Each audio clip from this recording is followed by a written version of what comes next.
Morning. Page 213, coming to the conclusion of the Rebbe's talk here. So the main thrust of the Rebbe's thesis has been concluded, specifically in identifying the nature of the struggle of the Jews during the time of Chanukah, and how that is reflected in the words of the Ala Nisim prayer. Right? It describes the miracle of the Jewish people's victory, or the Hashmonaim's victory, and describes the miracle in terms of contrasting the enemies with the Hashmonaim as mighty in the hands of the weak, right? Thanking God you deliver the mighty in the hands of the weak, mighty the Greeks, weak the Jews, many in the hands of the few, pure in the hands of the impure, sinners in the hands of the wicked in the hands of the righteous, and wanton sinners in the hands of those who occupy themselves with Torah. And we explained that the latter three are a reference to the Jewish people, assimilated Jewish people of joined shoulder to shoulder with the Greeks. And that's why it's a miracle, notwithstanding the fact that the majority of Jews turned coat, essentially, assimilated, and are fighting for the Greeks. Nonetheless, Hashem does a miracle for this minority of Jewish people who stand strong in their commitment to Hashem and to Torah. That's essentially what we came down to. And this is reflected in the very fact that they're referred to as pure in the hands of the impure in the hands of the pure, and so on. Because this contrast of pure and impure only applies when everybody involved is subject to purity and impurity. And only a Jew is subject to purity and impurity. The same thing with wicked and righteous. Defining a Jew as wicked and righteous is not the same as defining as a non-Jew as wicked and righteous. Wicked and righteous is a question, for a Jew, is a question of the full covenant that includes 613 mitzvahs, even if not all 613 mitzvahs apply to every Jew. And nonetheless, every Jew is in this covenant. Interestingly, I actually, in yesterday's Rambam, in 3 chapters a day, there was a halacha that made this clearer. The halacha there is discussing about appointing an agent on your behalf to buy something for you, to sell something on your behalf. Right? What's the word? There's a legal term for it. An agent, proxy, an agent. So you're appointing an agent. So the Rambam there rules, based on the Gemara, of course, that an agent can only be a fellow Jew. If you sign it, right? Why is that? Derived from the pasuk with respect to truma. He has to step into your sheep. He can't step into and there the Gemara points out, based on the verse with respect to truma, that ma atem b'nei bris, just as you are in the covenant, afshluchachem b'nei bris, so your agents should be members of the covenant. And then Rambam goes on to say that therefore you can appoint a man, woman, or even a slave to be your agent, because the slave, good morning, is obligated at least in some mitzvahs, and therefore even though all the mitzvahs don't apply to them, they're still within the covenant. You're talking about non-Jewish slaves. But if he's a slave of a Jew, he's already partially required in mitzvahs, right? Becoming. I'm asking, some slaves were Jewish upward. Right, but even a non-Jewish slave. No, I'm saying. That's right. But even a non-Jewish slave it's a partial conversion, right? The conclusion. So because so which means even though only a certain amount of mitzvahs apply to them, they're still within the covenant. Right. That's kind of a way of classifying this notion of people who are in the covenant, even if they're not obligated on all the mitzvahs, but they're still within the covenant of mitzvahs, and therefore they're the same rubric or the same scale of wicked righteous applies to them, as opposed to Jew versus non-Jew, which is a different scale entirely. For a non-Jew, it's 7 Noahide laws. It's not the same covenant at all. Jew and training. Yeah. And the same thing with wanton sinners versus those who occupy themselves with Torah. There are sages which say that a non-Jew who occupies himself with Torah is chayv misa, is liable by death, God forbid. Yeah. The point being, they're not in this covenant of Torah learning and observance. They have a different relationship with God. They have a different role in the world. And therefore, to contrast the righteousness and dedication of a Jew to God with non-Jews is not a correct contrast. And therefore, the fact that it's contrasting pure and impure, righteous, wicked, and observers of Torah, not observers of Torah, clearly indicates They were talking about Jew versus Jew. This is what we concluded. Now, today, with Hashem's help, we're going to conclude this talk. I'm going to read and translate a little rather quickly because I want to finish it today. As today is the last day of Hanukkah. Yesterday was Hanukkah. We explained already. Today's the 9th day of Hanukkah. The 9th day of Hanukkah was just very quickly never spoke about this once. Ask Itchy about it. She remembers they were bragging about this, and they even brought it was after Zayis Hanukkah. It was like 8th Hanukkah at night, so it was like after Zayis Hanukkah was over that night, meaning last night, let's say. And they spoke about how Hanukkah extends into the 9th day, and therefore they brought a menorah to the Fabrengen. They lit the menorah, no bracha, obviously, but the Ask Itchy remembers it. They like shortened the shamash, so it looked like there was 9 candles on the 9th day. There's obviously no bracha. But where's the 9th? Yeah. So where's the 9th day of Hanukkah come from? There's a Minchas Chinuch, which a commentary on the book of Chinuch, the Sefer Chinuch. He writes there that in the times of the second Beis Hamikdash, there were Jews still living in Babylonia. There were Jews living in exile. So those Jews, during that time, so Jews are living outside of Israel. It's before the fixed calendar, which means they would have not known when Rosh Chodesh was in Yerushalayim, unless someone happened to have traveled. But even so, maybe it takes longer than 24 or 25 days for someone to get from Yerushalayim to where they are. So they would not know which day the 25th of Kislev, which means they would observe the 25th and the 26th both as the first day, and then 26th and the 7th both the second day. So maybe they're like 2 in a row. They didn't know when Rosh Chodesh. They didn't know where Rosh Chodesh was, which means they would end up having 9 days of Hanukkah. The same way us in exile, we have 9 days of Sukkot, even though in Israel don't have 8. The same thing with Pesach. Isn't there? Because they're a doubt of which day, they would have had 9th day of Hanukkah. So there is such a notion of 9th day of Hanukkah. Okay, we don't do it anymore, but it's such a thing. So this is where this idea comes from, the 9th day of Hanukkah. So today is still connected to Hanukkah. So we're going to finish the talk here. Yeah, what do you want to say quickly? No, I just thought I think that like when you're counting it, usually there's more days than nights, right? So let's say if you're, Why is there more days and nights? I don't know, let's say when you stay somewhere, you're usually there for like 3 nights and 4 days. Yeah, that's not a halachic classification, though. No, but I'm saying it's a time. That's not a halachic thing. The halachic is a 24-hour day. Sunrise to sunrise. Oh, okay, No, sorry, sunset to sunset. okay. Yeah. Similar to the notion of in the diaspora, we celebrate 2 days. Correct. And so he's making the point. He's making the point that there were times in history. In other words, Hanukkah is a later holiday. Historically, it's the last of the holidays in terms of this history. Purim happens before Even after the calendar. Hanukkah, but it still happens before the calendar is fixed. Even though Hanukkah is the last holiday, it still happens before the calendar is fixed. So there's a time period when Jews would have been following the non-fixed calendar, which means they would have observed every day, not knowing it's the first day of the second day of the month, or say the third or the fourth, and they would have observed the holiday of Hanukkah. So therefore, which means they would have observed 9 days of Hanukkah. As you do today after the fixed calendar. For other Yom Tov, not for Hanukkah. For Hanukkah, we still do only days. But yes. So there is such a notion. All right. So we're still connected to Hanukkah today. So let's finish this talk. Page 213, Dalet. I'm going to translate it and move it along. So I want to finish this today. Okay. And from here, one can derive great strength and encouragement for the Jewish people living in our generation. Where are we? Oh, down. Dalet 213. And in addition to the fact, the verse declares that us, the Jewish people as a whole, are the smallest amongst all the nations, quantitatively, numbers-wise, with a small nation. Even amongst the Jewish people itself, those who observe Torah mitzvahs in its entirety, the whole pratei and all of its details, they are at the moment the minority.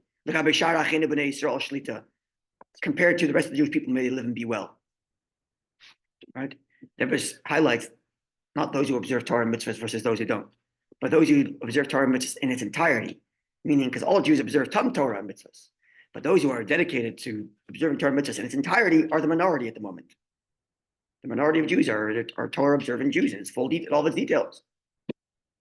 And considering someone who thinks about the situation, that it's only a minority of Jews who observe Torah mitzvahs, Adam could bring the person to give up, to feel lost cause, God forbid. What's going to be with the next generation?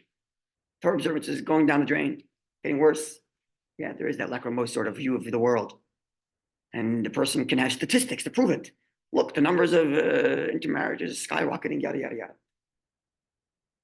Or if it's not going to cause the person to be outright give up, it can at least cause the person to feel weakened. Namely, the how could this generation possibly merit to the complete and full redemption, which is dependent on teshuvah? That's what brings the redemption. As the Gemara says in the Rambam rules, the Ein Yisrael and the Golem El b'teshuvah, the Jewish people are redeemed by no other means but from teshuvah. So how can we be merit? How can we be the generation of the Gula? How can we be the generation of the redemption? When many Jews are unfortunately at the moment far from teshuvah. Yeah, there is such a cynical view. I mean, and statistics might back that up. You know, we all know such people who have such views, and we all know such times in our own lives when we have such views. We're a small minority, we're tiny, intermarriage is skyrocketing, the Jewish people are falling away. I think outside of Chabad, it's mostly that. Okay, the Rebbe Baruch Hashem educated us for many years to think a little differently. But even so, Baruch Hashem is changing. But certainly, this is a view that can take a hold of one's mind. And from here we get the lesson. By comparing, and how much to the more so, compared to those days of Chanukah. Just as it was during the times of Chanukah, when then there was the impure, the wicked, the wanton sinners. They were the majority. We come up in the last morning. The pure, the righteous, and those involved in Torah over what they won. They succeeded. They were victorious. And the same thing can happen for us. When many of the Jewish people today are not observant in Torah mitzvahs in its entirety as of yet, God willing there will be, but as of yet they're not observing Torah mitzvahs in all of its detail. They aren't. Tanukah Shenishbu was a halachic classification for someone who was taken captive as a child. The literal meaning of these words, Tanukah Shenishbu, is a reference to a child who was captive, taken captive as a child, raised as a non-Jew. And if you cannot hold this person accountable for living as a non-Jew. Yeah. Okay, today no one taken captive, but that halachic idea that a person is born into an environment, a family, and a society that isn't observant, and therefore not held accountable, that's 99% of the Jewish people today. Here the Rebbe says many. In other places I've seen where the Rebbe says every Jew is today considered a Tanukah Shenishbu. I even saw a place where the Rebbe said that a kid who was, every Jew. I even saw a case where the Rebbe writes, in one instance, the Rebbe says that even a Jew who grew up in a frum, quote unquote, family and a frum yeshiva and chose to leave, he too is considered Tanukah Shenishbu. Why? Because certainly, if this kid was taught lovingly and correctly by his teachers and parents and everybody about Judaism, he would never leave. And if he left, it's because someone in his environment gave him the wrong message. That's how far the Rebbe takes it. That even a person who grew up from is not to be held accountable for the fact that he left. Isn't that amazing? That's a, here the Rebbe doesn't say that, but elsewhere heard the Rebbe say that. Okay, so compare ourselves to Hanukkah. In that generation, you had Jews in mass voluntarily assimilating to the Greek civilization. And joining shoulder to shoulder to fight against the Jewish people. And the Beis Mikdash, they still assimilated into the Greek army. That's the history. And they're fighting alongside the Greeks against the Jewish people. Similar to what happened during communism. So much more, and yet the minority were successful. The frum, Torah observant minority was successful. Yeah?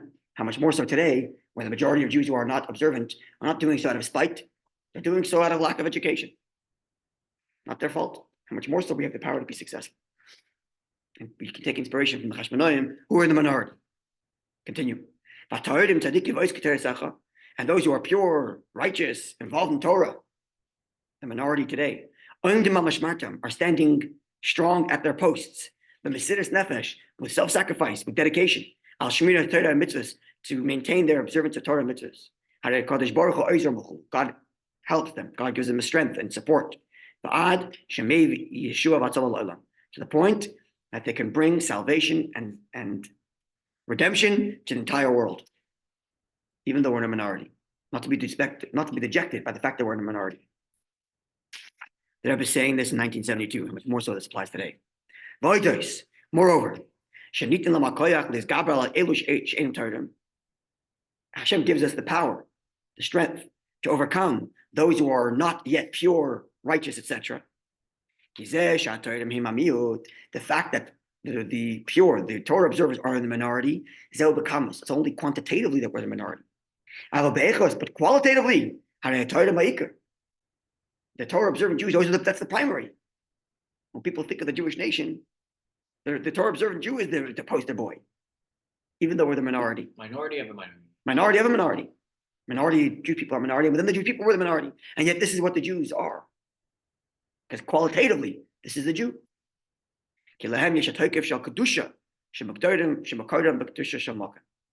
Because the Torah observant Jew has the power of holiness, which is God's holiness. And therefore, qualitatively, he's not the minority. He's the strength.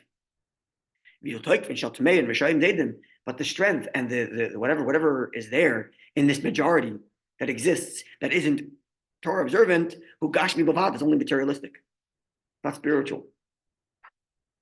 And thus, no reason to be dejected by the fact that you're in a minority.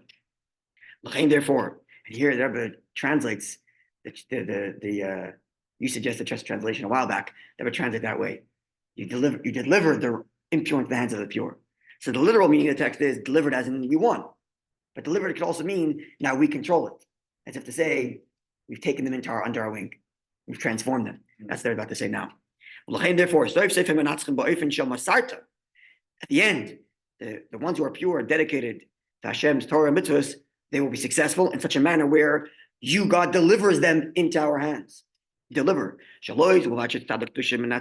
only does the power of holiness overpower or is victorious, moreover, the opposition, is delivered into the hands of the holiness. That they become transformed to good.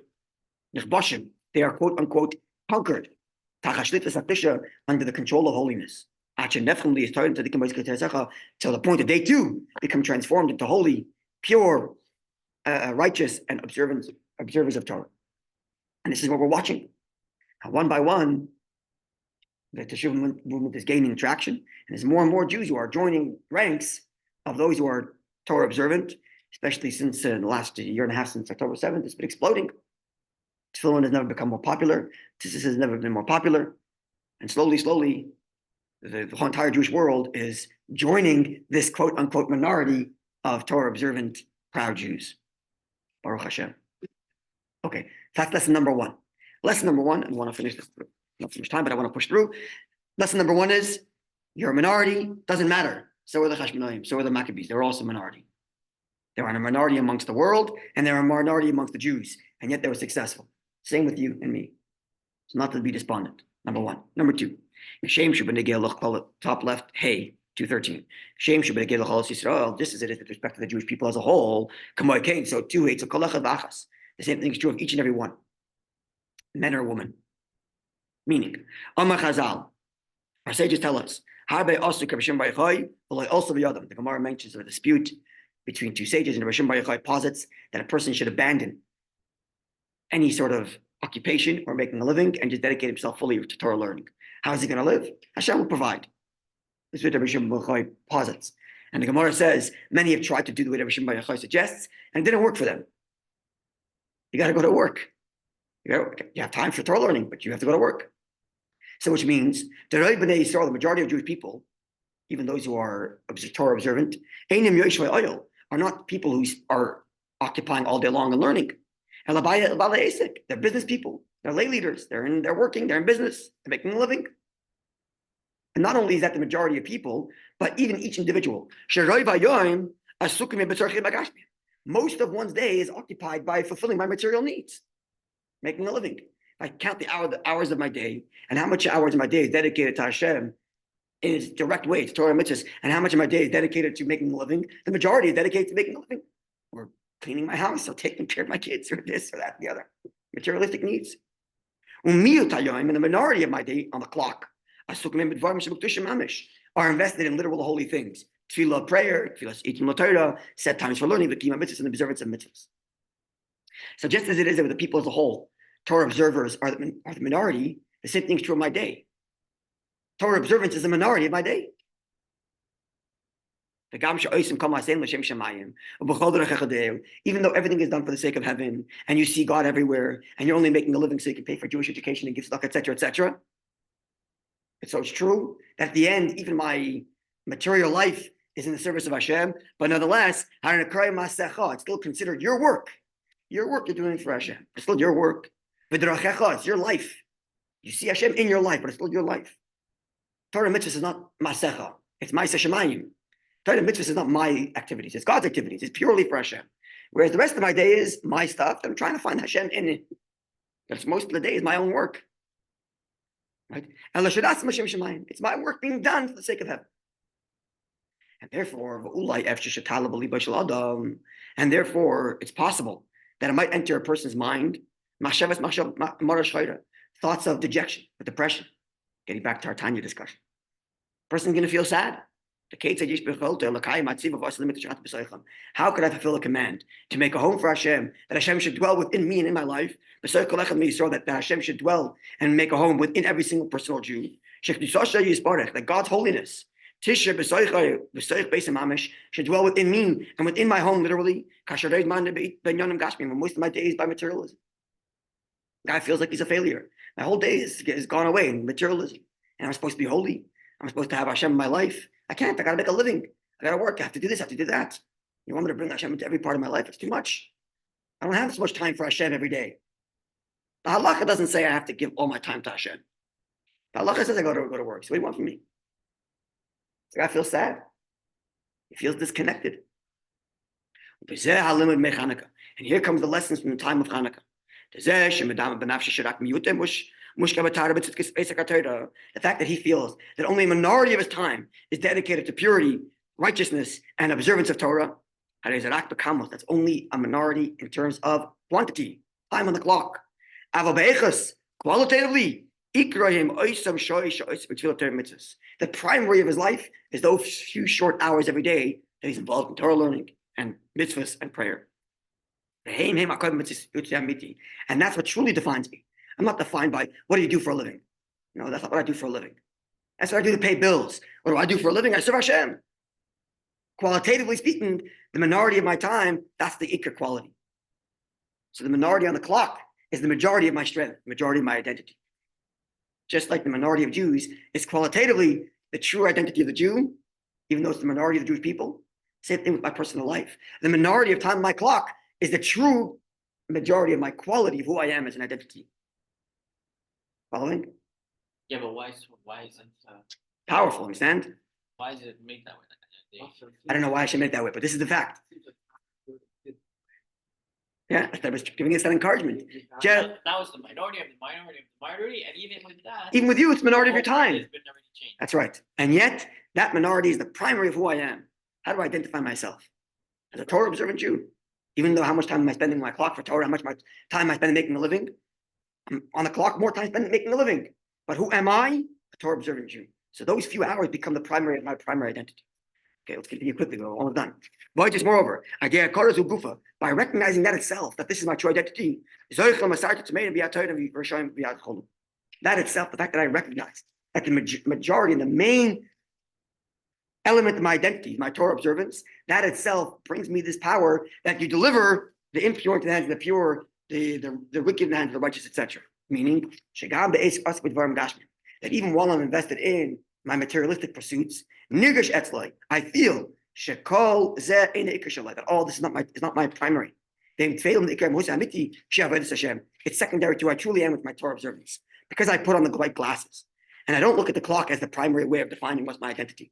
But I look at what my investment qualitatively is my now like this. Am I a Shabbos Jew or a weekday Jew? When I understand that who am I is Shabbos, and that itself allows that throughout the rest of the week, when I'm involved in business, I remember it's not who I really am. I'm really a Shabbos Jew. I'm a Jew who belongs in a shul. I'm a Jew who learns and davens. It just so happens Torah allows me to go work. So okay, I gotta go work. That's not who I am. And this is the delivering of the wicked into the hands of the righteous. My wicked hours into the hands of my righteous hours. My impure hours into the hands of my pure hours. And from here we derive a lesson.